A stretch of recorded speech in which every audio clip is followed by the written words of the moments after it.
After a grueling 9-hour drive through a blizzard to surprise my wife on her birthday, I arrived with a cake and overheard her words. She told her sister, "God, I hope he wrecks. The insurance would help." Her sister responded, "Or at least some peace for a few months." They laughed. I left the cake on the counter and walked out. The next morning, I was gone. 3 weeks later, she claimed to regret her words. I'm 33, male, and my wife Emily, 31, female, have been married for 7 years. We were high school sweethearts, split during college, reconnected at a friend's wedding, and built a life together, or so I believed. Lately, things have been rocky. Emily's been pulling away. It started 6 months ago when she began spending more time with her sister Lily and a new crowd who drive flashy cars and take lavish trips they can't afford. No judgment, just observation. Emily started making remarks about our starter home and asking when I'd climb the career ladder. I brushed it off as a phase. We're comfortable. A nice 3-bedroom in a solid neighborhood, 2 reliable cars, an annual vacation. Nothing extravagant, but we're stable. Or so I thought. Last week was Emily's birthday. February birthdays in the Midwest are tough. Cold, snowy plans often fall through. So I planned something special. Her birthday was on a Tuesday, but she wanted to visit Lily for a spa weekend. I told her work kept me from joining her. A lie. I'd taken Friday off to surprise her at Lily's with her favorite cake from a local bakery and a reservation at a high-end restaurant. I even packed her favorite dress and shoes. I had it all planned. Thursday night, the weather turned grim. A winter storm warning predicted 8 inches of snow across my route. Most would have canceled. I didn't. Part stubbornness, part not wanting to waste the restaurant booking I'd spent weeks securing. I left at 7 a.m. Friday. A 6-hour drive became 9 hours of hell. Snow so thick I could barely see, 3 highway accidents, and 2 coffee stops to stay sharp. I kept picturing Emily's smile when I'd walk in. Worth it, I thought. I reached Lily's neighborhood by 4 p.m., parking a block away because the snowplows hadn't cleared the streets. Cake in hand, I trudged through knee-deep snow, jeans soaked, to Lily's front door. It was unlocked. I heard voices from the kitchen, laughter, chatter. I was about to announce myself when I caught my name. Emily was speaking. No word from Ethan, nothing. Lily mumbled something I couldn't hear. Then Emily, louder. "He texted earlier about being stuck at work." Probably still there. "In this storm? They'd have sent everyone home," Lily said. "Well, he's probably sprawled on the couch with his headset, lost in that dumb game again," Emily replied.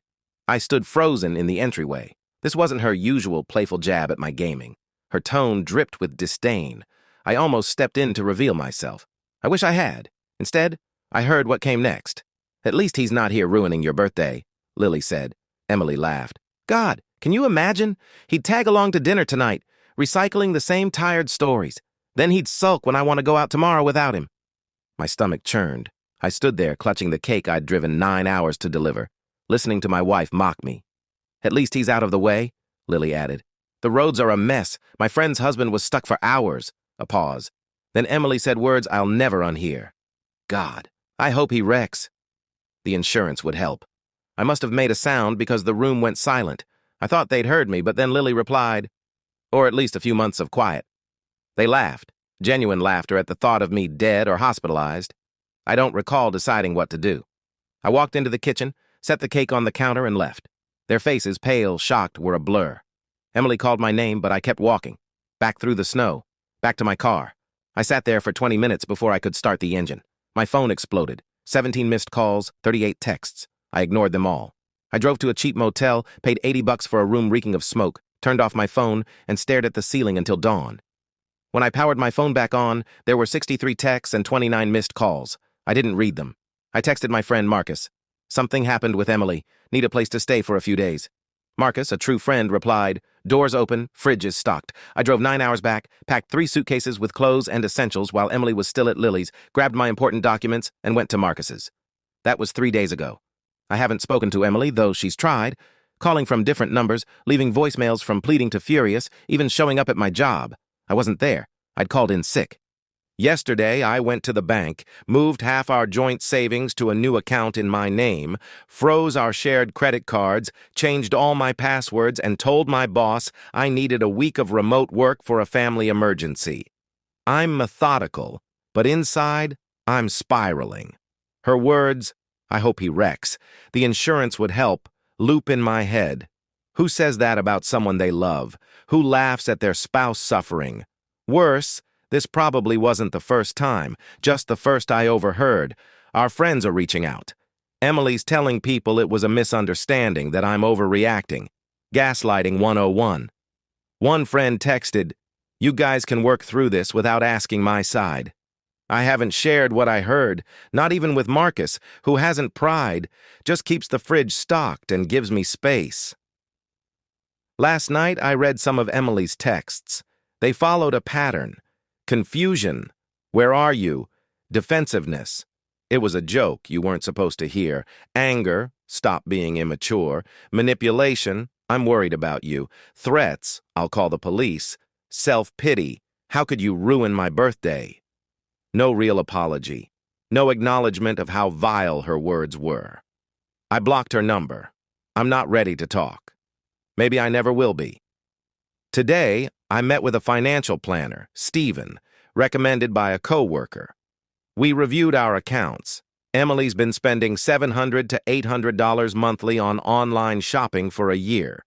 She opened a store credit card with a $3,000 balance I didn't know about. Stephen helped me plan to separate our finances legally. The joint account I left has enough for this month's mortgage and utilities. After that, she's on her own. I'm not trying to ruin her, just making her face reality. I keep questioning if I'm overreacting. Maybe it was a joke, but her tone, the casual cruelty, the laughter, it wasn't. Marcus says I should talk to her for closure. Maybe. Right now, I'm processing who the woman I married really is. Emily's sister, Lily, called today. I didn't answer. Our neighbor, Sarah, texted that Emily was crying on our doorstep because I changed the garage code. Part of me feels guilty. Most of me doesn't. What haunts me isn't just the insurance comment. It's the laughter. The ease with which they found humor in my pain. Who does that? How long has she felt this way? I'm also wondering about the $500,000 life insurance policy we got 3 years ago. Not massive, but enough to make someone hope for a wreck. I'm calling the insurer tomorrow to change the beneficiary. Marcus's friend, a divorce lawyer, is meeting me for coffee tomorrow. I'm not sure if that's the path yet, but I need options. Part of me wants to vanish. New number, new state, new life. But that feels like running. Another part wants to confront her, make her hear her own words, feel a fraction of my pain. Mostly, I want this hollow ache to stop.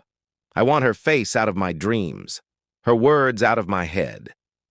For now, I'm taking it day by day, staying low, planning, letting her wonder where I am, what I know, what I'll do next. I'll update if anything shifts. Thanks for letting me vent. Sometimes, strangers online are the only ones who listen without trying to fix it. Still standing. Still breathing. Ethan update. It's been a week since my last post. 10 days since those words burned into my brain. They say anger fades, that clarity follows. I'm still waiting. The rage lingers, and the podcasts Marcus plays about healing feel like noise. Last Wednesday, day 4 of silence, I made a plan. Not a smart one, maybe not even a kind one, but it felt necessary. I waited until 9:30 a.m., knowing Emily would be at work, and drove to our house with Marcus's truck and 3 empty suitcases. The place looked unchanged, coffee cup on the counter, mail stacked by the door, but it felt alien, like a stage set of my life. I started in the bedroom, packing my clothes, but leaving the ones Emily chose. They hung in the closet like relics. I took my grandfather's watch, my notebooks, the external drive with our photos. Petty? Maybe. But I paid for it. In the office, I unplugged my gaming setup, left the desk we bought together, but took the chair I'd gotten when she complained about the old one's creak. I grabbed our marriage certificate from the filing cabinet. No idea why, just felt right. I moved through the house, erasing myself. My books, vinyls, garage tools, the quirky sculpture Emily hated from that art fair. I left anything we'd bought together. The couch we debated over. The kitchen table of countless meals. The bed where we'd lived our marriage. The framed photos stayed, my smiling face staring back from every wall. A reminder of what she'd discarded. Before leaving, I did 3 things. First, I set the thermostat to 60 degrees Fahrenheit. Emily hated it below 68. Second, I removed the fridge light bulb, a tiny annoyance she'd notice eventually. Third, I changed the Wi-Fi password to HopeHeRex 2023 and unplugged the router. Small, petty acts to make her feel my absence in subtle ways before the bigger void hit. As I locked up, Sarah, our neighbor, saw the truck piled with my stuff. I said I was donating things. Her eyes said she didn't buy it, but she nodded and went inside.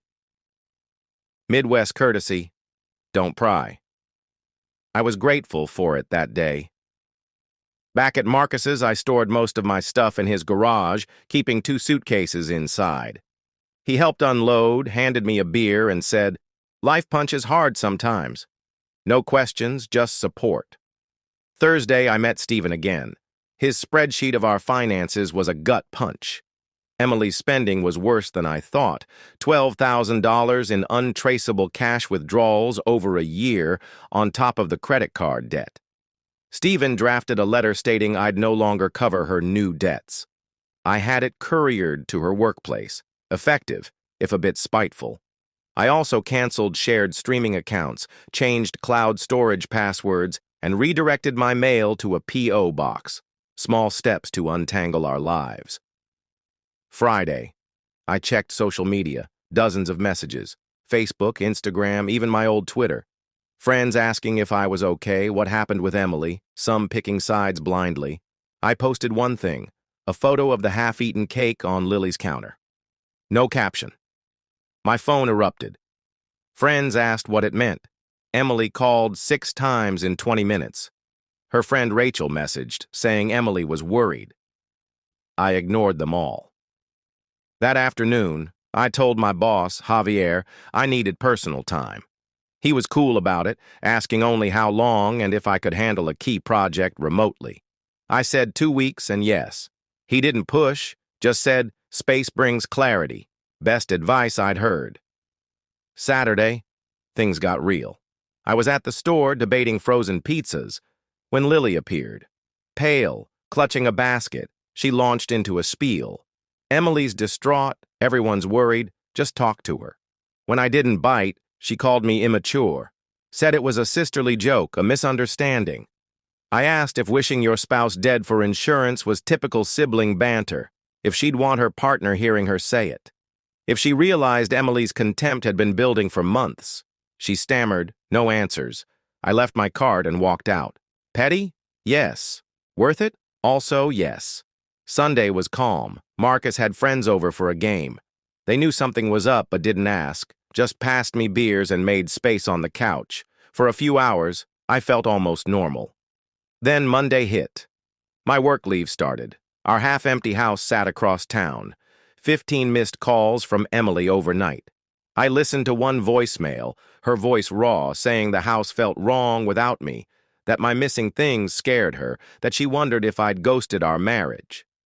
Her calling it ghosting hardened something in me. I texted Marcus I was going for a drive and ended up outside our house for an hour. Her car wasn't there. The porch light was on in broad daylight, recycling bin overflowing with wine bottles. I didn't go in. Tuesday, another financial hit. Our credit card flagged unusual activity. Emily spent $2,000 on clothes and accessories. Retail therapy or sabotage. I reported the card stolen, got a new one sent to my P.O. box, another tie cut. That night I posted online. Sometimes the hardest choice is the right one. Vague, but pointed. Emily and her friends would see it, shifting the narrative from Ethan's overreacting to something serious went down. Wednesday, 2 weeks since Lily's kitchen, Emily's attempts to reach me grew frantic. I met with a lawyer, also named Stephen. Confusing, I know. He outlined my options. Divorce is simple without kids, but the house and finances complicate things. He suggested formal separation first, giving time to untangle. I agreed, and he drafted papers to be served by Friday. Momentum was building. Thursday, things escalated. I was working at Marcus's when the doorbell rang. Marcus answered, then returned uneasy. Emily was outside, crying, demanding to see me. I wasn't ready for her excuses, but sending her away felt like giving her leverage. So I let her in. She looked rough, unwashed hair, red eyes, same sweater as days ago. She stood in the doorway, staring like I might vanish. She asked if I was really serving separation papers. Apparently, Stephen's assistant had called to confirm our address, and she'd pried the truth out. I confirmed it. She asked why I wouldn't talk, wouldn't let her explain. Her voice broke, but I stayed calm. I told her I heard what I heard. Nothing to explain. She claimed stress from work and bills, said Lily brought out her worst, that it was dark humor after wine. She even said she'd meant crash on the couch. Not a car wreck. That's when I played the recording. I hadn't planned to record that night. I'd been using a voice memo app for gift ideas during the drive and forgot to stop it. Her voice, clear as day. God, I hope he wrecks. The insurance would help. Lily's reply. Or a few months of quiet. The laughter. Emily's face went white. She lunged for my phone. I pulled it back. She cried harder, insisting it was out of context, that she'd never hurt me. I asked one question. Would she have told me about this if I hadn't heard it? Her silence said everything. Marcus, who'd slipped out, returned and suggested we pause the talk. Emily ignored him, listing what she'd realized in my absence. The empty house, sleepless nights, her dependence on me. She swore she'd make it up if I came home. It was a masterclass in emotion. Tears, trembling, perfect pauses. 2 weeks ago, I might have softened. Not now. I'd spent 14 days dissecting not just her words, but the contempt behind them. The person who laughed at my death wasn't the woman I married. I told her I might never trust her again. The separation was about protecting myself while I figured out if anything was salvageable. She didn't take it well, accusing me of throwing away 7 years over one comment, saying everyone vents carelessly. I let her words pass through me. When she ran out of steam, I said the papers would arrive tomorrow and she should read them carefully. She left sobbing, makeup streaking. Marcus handed me a beer, calling it the most awkward moment since his parents split. I appreciated his attempt at levity. That night, I couldn't sleep, replaying her shock at the recording, not remorse, just fear of consequences. Friday, the papers were served. By afternoon, Lily posted vague social media rants about men overreacting and ruining marriages, family loyalty, even when wrong. But something else happened. Rachel, Emily's best friend, texted. She'd heard the full story, including Emily's words, and was sorry I was hurting. She said Emily had a history of cruel remarks in college and she'd tried to call her out but got shut down. It was the first validation from her circle that my pain wasn't overblown. I didn't reply, but it lingered. Maybe Emily's words weren't a one-off, but her true self. The weekend was quiet. Marcus had a date, so I had his place to myself. I ordered pizza, watched a sci-fi show Emily never liked, and tried not to think about our old movie night tradition. Sunday night, Emily texted, "I'm sorry.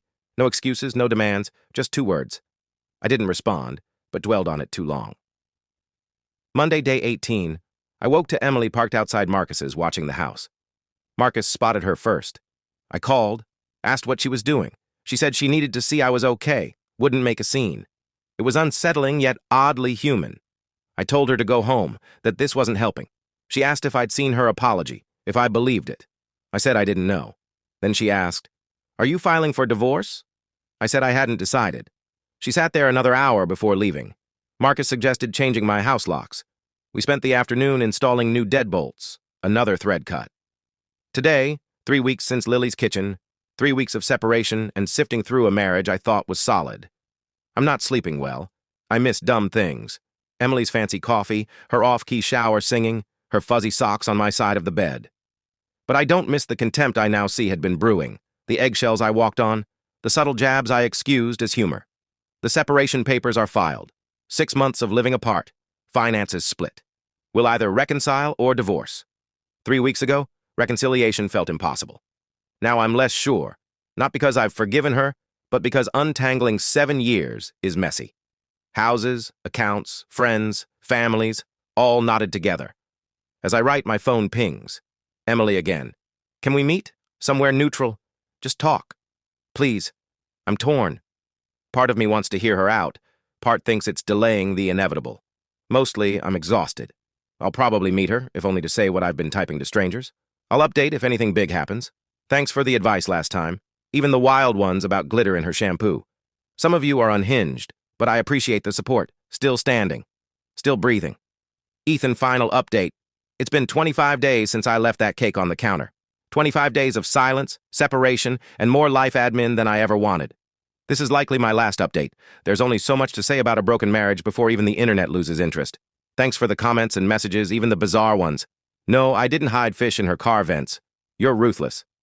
So, the coffee shop meeting. I arrived early at Groundwork Coffee downtown, 2 p.m. Thursday. Busy enough for privacy, not so loud we'd be shouting. I grabbed a corner table, ordered a black coffee I didn't want, and waited. Emily walked in on time. Unusual for her. Hair neat, subtle makeup, wearing the blue sweater I got her last Christmas. Calculated, no doubt. She didn't say hello. She opened with, "I've lost 7 pounds since you left." Like that was supposed to mean something. Stress as a bargaining chip. Classic Emily. I ignored it, asked why she wanted to meet. She pulled out a yellow legal pad with handwritten notes. I nearly laughed. This woman who'd rather starve than write. Shopping list had bullet-pointed her defense. First point, she was deeply sorry. The words were cruel, thoughtless, not meant literally. She'd been stressed about work, upset I was missing her birthday weekend, drinking wine with Lily all afternoon. The words slipped out. I asked why she laughed. She flinched, said it was nervous laughter, that Lily brings out her worst, that she was trying to sound tough. Second point, she'd taken me for granted. My reliability, my steadiness. She'd stopped valuing it and fixated on what I wasn't providing. Third point, the past 3 weeks were a wake-up call. She realized how much she leaned on me, not just financially, but emotionally. The house was too quiet. She'd started talking to herself. Fourth point, she wanted couples therapy. She'd found a specialist in trust repair, booked a session for next week, and begged me to consider it. I sat there, cold coffee in hand, searching her face for the woman who wished me dead. Performance or remorse? I couldn't tell. When she finished, she set the pad down and asked what I was thinking. I said I was thinking about a world where I never drove through that storm, never heard her words, and lived in ignorant bliss next to someone who could laugh at my death. She cried, quiet tears, wiping them with a napkin like they annoyed her. I laid out my terms. The separation continues for the full 6 months. I'm not moving back. I'm not committing to therapy yet. I need time. She nodded, absorbing each word like a hit. Then she asked if I hated her. Weirdly, I don't. There's anger, hurt, betrayal, but not hate. I told her that. She seemed shocked, said she thought my silence meant hatred, said it hurt more that I didn't, that maybe I just didn't care enough anymore. That cut, because it wasn't entirely false. We wrapped up, agreeing to email about practical stuff. Mortgage, bills. She'll keep paying her share of the house. I'll cover my half of utilities. We'll reassess in 3 months. As we stood, she asked for a hug. I said no. She nodded, unsurprised, and left. I sat another half hour, marveling at how strange it was to discuss 7 years of marriage like a business deal with someone who's seen you at your worst and best. Life resumed its odd rhythm. I extended my remote work, stayed at Marcus's, and tried to find normalcy. I missed the small things. Emily's coffee obsession, her shower serenades, her socks everywhere. But I don't miss the contempt I now see clearly, the tiptoeing around her moods, the jabs I ignored. The separation is official. 6 months to decide, reconcile or divorce. 3 weeks ago, reconciliation seemed impossible. Now, I'm less certain. Not because I've forgiven her, but because untangling a life is complex. As I write, my phone pings. Emily again, asking to talk. I haven't replied. I'll probably meet her, if only to say what I've poured out here. Thanks for listening, strangers. It's helped more than I expected. Still standing. Still breathing. Ethan.